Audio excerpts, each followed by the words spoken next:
Hello and a very good morning from Goa. This is Rishad De Cruz and welcome to my vlog. So very recently I did a transaction. I bought a property from an OCI, that's an overseas citizen of India, and I went through a process actually to get the documentation cleared and to actually execute the sale deed.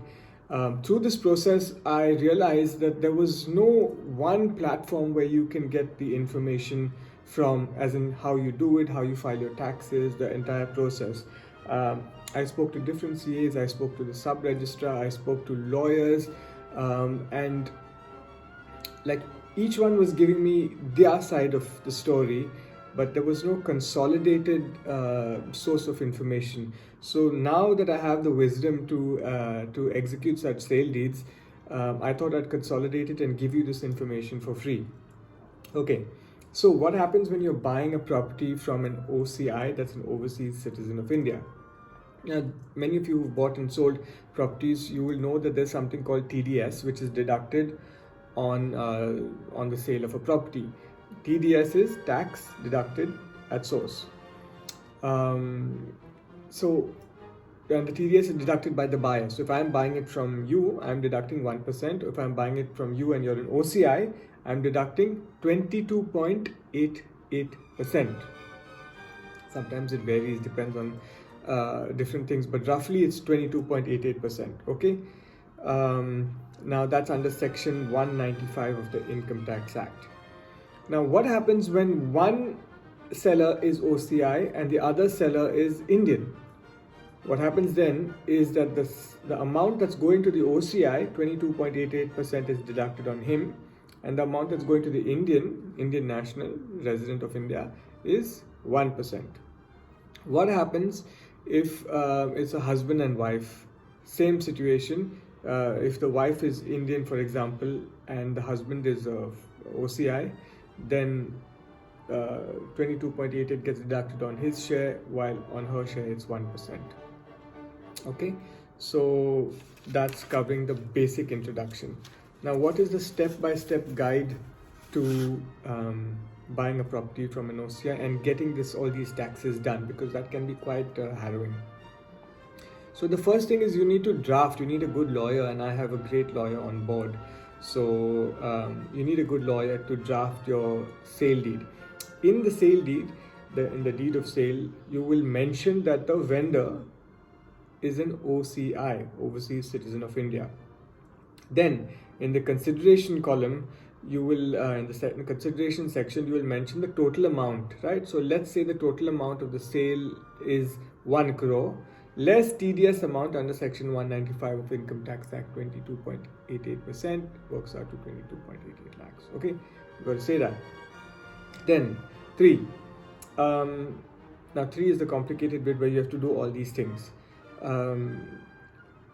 Now I'm considering your seller is the OCI, right? There's no Indians involved. Completely, you're buying it from an overseas citizen of India, somebody who's living in UK, Australia, like most Goans have gone abroad. So I'm considering that scenario. You need to fill a form called Form 27Q. Now, in order to fill Form 27Q, you need to go through a process.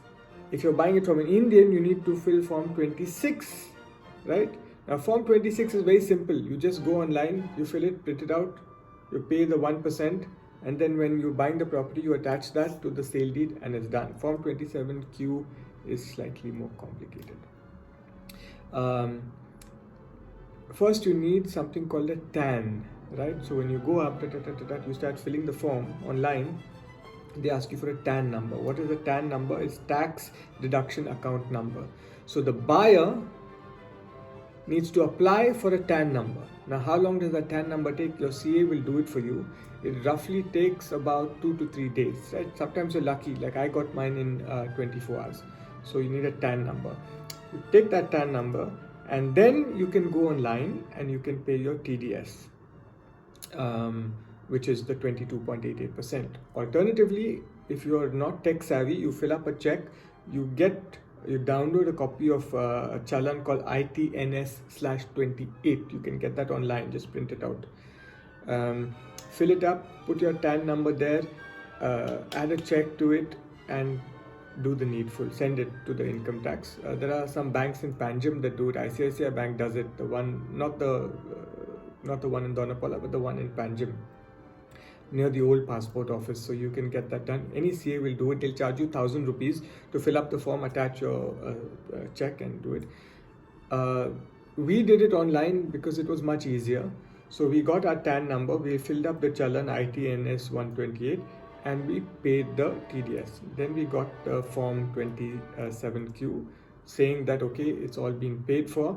We took that 27Q and we attached it to the sale deed, saying that we've paid the entire amount that was, we've deducted the amount. And so, for example, if you're buying the property for 1 crore, 22.88 lakhs you have to deduct and pay the government before. So whatever is left, so let's say 77 lakhs 12,000 is the demand draft that you have to give to the seller, right? And then you also give him the challan. You have to subsequently file your returns and you have to give him that receipt because he will take that. So if you're an OCI and you've lost that 22.88% and you're feeling heavy, then you know that you can claim that back. So you have to get, your CA will tell you, you'll have to get evidence of these people's returns and you have to take this 27Q and then you can claim the money back. Okay, so I hope this made this quite simple. Again, I'm not a CA, but because I've been through this entire process, I thought that I would share it with you so that you don't have any complications when you're reaching sale deed time.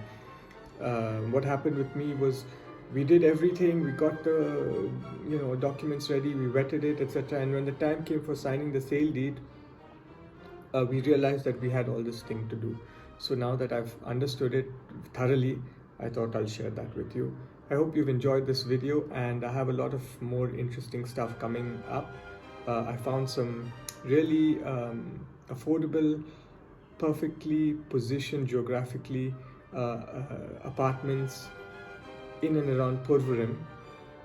Nothing extraordinary, like nothing that has a swimming pool or sea facing in those terms, but great value for money. And I am going to have a chat with the developer and see if he can do some discounts for my viewers.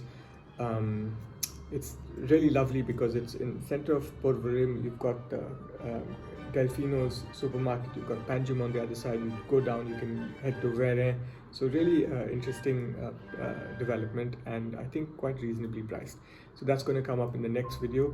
Guys, thank you so much for watching. Thank you for writing to me. Unfortunately, I can't reply to each and every one of you. But it makes me feel really good, because I'm really helping a few people.